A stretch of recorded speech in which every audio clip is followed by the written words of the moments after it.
जी marine साहबा supplementary आप कर रही थी। सर मेरा सर ये गुजारिश थी कि अगर 30 साल के बाद इन अलॉटीज़ पे ये अनजस्टिफिकेशन जो एक इम्पोज़ की गई है सीडीए बोर्ड की तरफ से, सर मुझे क्या मिनिस्टर साहब बताएंगे कि इसकी क्या जस्टिफिकेशन है। और सर जिन्होंने 30 साल पहले ये पेमेंट्स जमा कराई हैं और उस टाइम सर डॉलर की कीमत क्या थी और क्या आज उसकी वर्थ है। अगर सर इस सवाल में बताया गया कि इस प्लॉट की वैल्यू बढ़ेगी, जिन लोगों ने घर बनाने के लिए सर अगर ये प्लॉट लिया है तो सर आज कॉस्ट ऑफ कंस्ट्रक्शन भी बढ़ चुकी है। सर आपने बड़ी अच्छी बात बोली कि ये रिस्पॉन्सिबिलिटी फ़िक्स होनी चाहिए डिलेज़ की। तो सर आपने जो पहला सवाल रेफ़र किया, सर अगर ये सवाल भी आप इसकी डिटेल डेलिब्रेशन के लिए इसको कमेटी को रेफ़र कर दें, it will be helpful for the people जिन्होंने ये सर अलॉटमेंट्स करवाई हैं। क्योंकि मुझे पता है कि अता साहब के पास इसका जवाब नहीं होगा क्योंकि ये CDA इनके अंडर नहीं आती, दो ये जवाब देते हैं। काश ये आप CDA आप मिनिस्ट्री इंफॉर्मेशन के अंडर कर दें और इंटीरियर से निकालें ताकि मिनिस्टर साहब की एटलीस्ट प्रेजेंस तो हो। इन्होंने आज अंडर ले ली अपने थैंक यू सर CDA और इंटीरियर को। जी अता साहब, इंस्टॉलमेंट्स की सहूलत दी गई है कि ये पेमेंट इंस्टॉलमेंट्स में हो सकती है। दूसरा सर सिर्फ ये सेक्टर नहीं है, यहाँ पे डेवलपमेंट चार्जेस जो हैं वो लागू किए गए हैं। सर C14 में, C15 में, C16 में भी ये काम किया गया है। दूसरा सर ये प्लॉट्स की वैल्यू पहले ही बढ़ गई है बहुत, ओरिजिनल अलॉटमेंट से लेके आज तक। और जब डेवलपमेंट मिलेगी तो बढ़ेगी ना सर जब डेवलपमेंट होगी तो मजीद सर इसकी प्राइस ऊपर जाएगी बिकॉज वो एरिया डेवलप हो जाएगा। और सर इसकी जब बोर्ड से अप्रूवल ली गई तो इन तमाम फैक्टर्स को देखा गया, मगर ये अदी की बात बिल्कुल ठीक है कि जब आप ये डेवलपमेंट चार्जेस लगाते हैं तो जो अलॉटीज़ हैं उनकी पे करने की कैपेसिटी को भी देखना होता है। तो इसमें सर एक अगर CDA को ये हम हिदायत जारी कर देते हैं कि इसके ऊपर एक ग्रीवेंस रिड्रेसल कमेटी बना दें विद इन CDA। अगर कोई लोग माली मुश्किलात का शिकार हैं और वही सकत नहीं रखते कि वो ये डेवलपमेंट चार्जेस पे कर सके इंस्टॉलमेंट्स में भी, कम अज़ कम उनकी फाइनेंशियल पोजीशन को एसरटेन करने के लिए और उनको मजीद इंस्टॉलमेंट्स में करने के लिए CDA कमेटी बना दे। सर ये मैं फौरी तौर पे चेयरमैन CDA को हिदायत जारी कर देता हूँ जी, और इस ज़िमन में ऑनरेबल मेंबर को भी जो है हम आगाह रखेंगे सर। जी इनको भी बुला के बता दें और सिर्फ इस सेक्टर का नहीं, सारे सेक्टर्स का एक दफ़ा रिव्यू करा लें सर। जी सप्लीमेंट्री मलिक इब्रार साहब। शुक्रिया जनाब स्पीकर।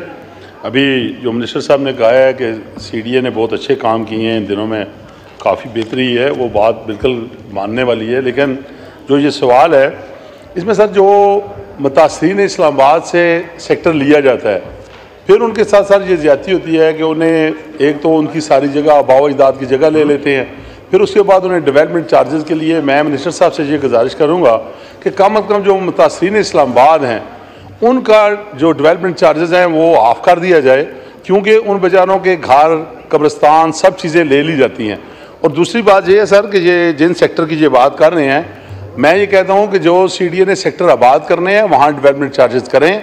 जिन सेक्टर को अभी इन्होंने आबाद नहीं करना, वहाँ ये एक दफ़ा करते हैं, 3-4 साल बाद दोबारा, जिस तरह आई 14 से आगे आई 15-16 के, वहाँ तमाम जो पोल लगे हुए थे, तारें थी, सारी लोग उखाड़ कर ले गए हैं और वो सारा नुकसान दोबारा एक दफ़ा फिर दोबारा करना पड़ता है। तो इस चीज़ पे सर एक चीज़ या एक ये कमेटी बना दी जाए सर। दूसरी ये है कि सर जो बाहर से लोग CDA में आकर प्लाट लेते हैं यानी बैरून मुल्क से, उनके साथ जो ज्यादती होती है सर, उसके लिए एक अलग डेस्क होना चाहिए ताकि उन्हें फैसिलिटेट किया जाए सर। जी अता साहब। और ऑनरेबल मेंबर ने बहुत ही साहिब और बड़ी मुनासिब तजावीज़ दी हैं सर।